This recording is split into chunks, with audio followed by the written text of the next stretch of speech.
overshadowed by last month's kidnapping of her 4-year-old daughter, Katheryne. If you turned on the TV in early 1994, Katheryne Lugo was everywhere. The urgent search for the 4-year-old girl from Riviera Beach made national news. She was even featured on America's Most Wanted. And throughout every twist and turn, CBS 12 News was there. And police have searched a wooded area near Moya's home. But so far, there's been no sign of the little girl. I just need Katheryne right now for everything to be okay. I have nothing to do with Kathy's disappearance. I have absolutely nothing to do with it. Today, the case is long gone from the headlines, and Katheryne's mother has long since moved away. But her grief is still sharp 3 decades later. My fear is that everybody forgot that she's still missing, that she never came home.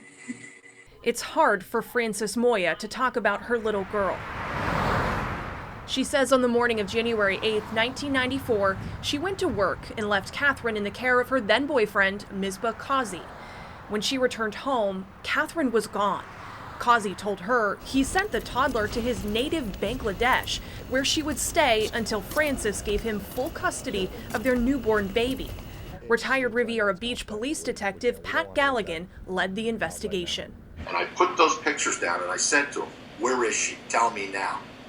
This is his reaction. He puts his head down and starts sobbing. Right then and there, that's a red flag for me. I go, he either harmed this girl or killed her. One or the other. He did something to her that wasn't good. Police charged Qazi with kidnapping, but never found the child. At trial, a key witness who said Qazi was the last person seen with Katheryne recanted her story. The prosecution's case fell apart. We, the jury, find as follows as to the defendant in this case: not guilty. Qazi walked, but investigators didn't give up. Jeff Danick was the FBI special agent in charge. We really pulled out almost every stop on that. We sent people into Bangladesh, into the villages. We circulated international photographs. We pulled massive flight records. The FBI's worldwide dragnet turned up nothing, even with a $10,000 reward.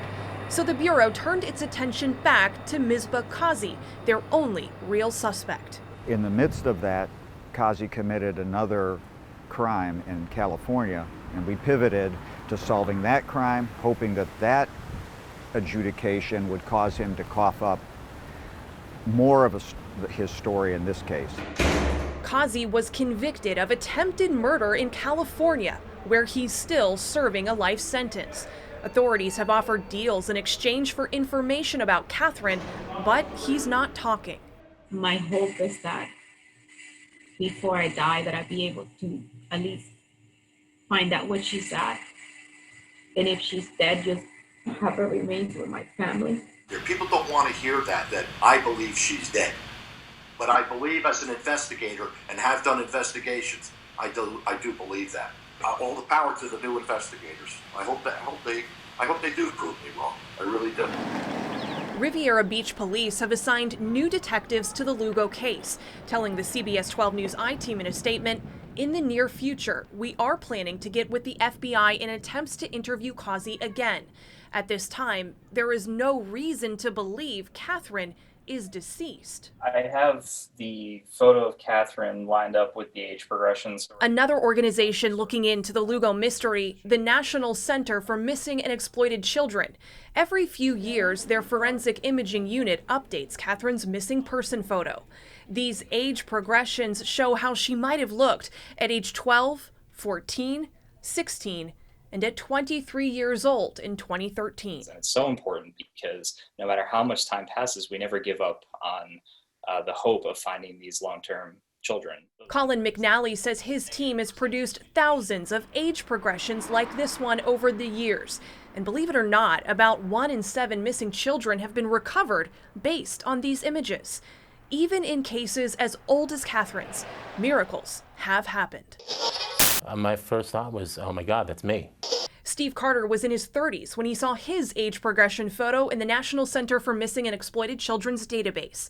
The Philadelphia man never knew he was abducted, then adopted, until years later, when he solved his own case. Carlina White recognized her photo in the database, and she reunited with her family after 23 years. Teenager Julian Hernandez also saw himself and realized he had been abducted 13 years before. I don't lose hope because there has been a lot of cases where kids have been found years after. Here is what Katheryne might look like today. She'd be 31. If she's still out there, maybe someone will recognize this face. Maybe Katheryne herself will see it. Frances Moya can see the resemblance, but to her, Katheryne will forever be this 4-year-old girl with curly bangs and big brown eyes, frozen in time. She was 4 when she went missing. He's 31 now. And he's still my baby. He's still missing.